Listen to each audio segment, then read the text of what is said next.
ইসকনের অ্যাকাউন্টে 200 কোটি টাকা কোথা থেকে এলো? শেখ হাসিনা দেশ ছাড়ার পর থেকে বাংলাদেশ ও ভারতের সম্পর্ক এক ধরনের টানাপোড়েনের মধ্যে রয়েছে। এর মধ্যে ইসকনের বহিষ্কৃত নেতা চিন্ময় কৃষ্ণ দাসকে ঘিরে উত্তেজনা যেন আগুনে ঘি ঢেলেছে। ভারতীয় প্রধানমন্ত্রী নরেন্দ্র মোদীর কাছে পাঠানো একটি আইনি চিঠির কোনো জবাব না পাওয়া, চিন্ময়ের আইনজীবী রবীন্দ্র ঘোষের ভারতে অবস্থান এবং ইসকনের ব্যাংক হিসাব নিয়ে বিতর্ক, সব মিলিয়ে পরিস্থিতি ক্রমশ জটিল আকার ধারণ করছে। রাষ্ট্রদ্রোহ মামলায় কারাবন্দী চিন্ময় কৃষ্ণ দাসের জামিন শুনানি নির্ধারিত হয়েছে আগামী 2 জানুয়ারি। তবে তার আইনজীবী রবীন্দ্র ঘোষ বর্তমানে হৃদজনিত সমস্যায় কলকাতার একটি হাসপাতালে ভর্তি রয়েছেন। হাসপাতালের সূত্র অনুযায়ী তিনি গত 31 ডিসেম্বর সেখানে ভর্তি হন।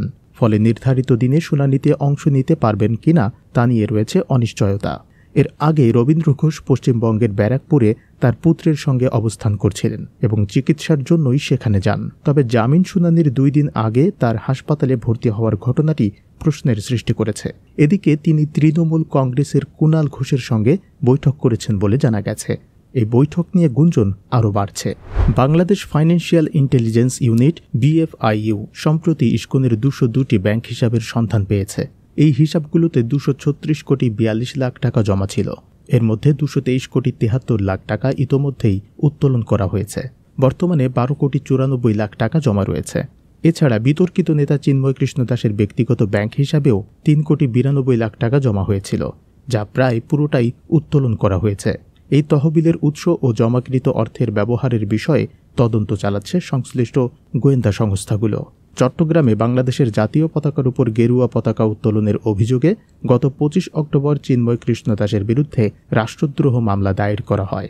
পরে 27 নভেম্বর ঢাকা থেকে চট্টগ্রাম যাওয়ার সময় শাহজালাল বিমানবন্দরে ডিবি পুলিশ তাকে গ্রেফতার করে। চিন্ময় কৃষ্ণ দাসের গ্রেফতার ও ইসকনের বিতর্কিত কর্মকাণ্ড নিয়ে ভারত ও বাংলাদেশের সম্পর্কের উপর প্রভাব পড়েছে বলে ধারণা করা হচ্ছে। ভারতীয় সংবাদ মাধ্যম দ্য টেলিগ্রাফ জানিয়েছে, চিন্ময়ের পক্ষে আইনি লড়াই চালিয়ে যাওয়ার বিষয়ে রবীন্দ্র ঘোষ প্রতিশ্রুতি দিলেও তার শারীরিক অবস্থার কারণে পরিস্থিতি আরও অনিশ্চিত হয়ে পড়েছে।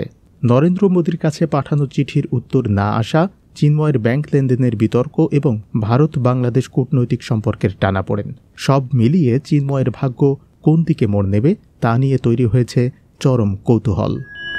জবাবদিহি ডেস্ক রিপোর্ট।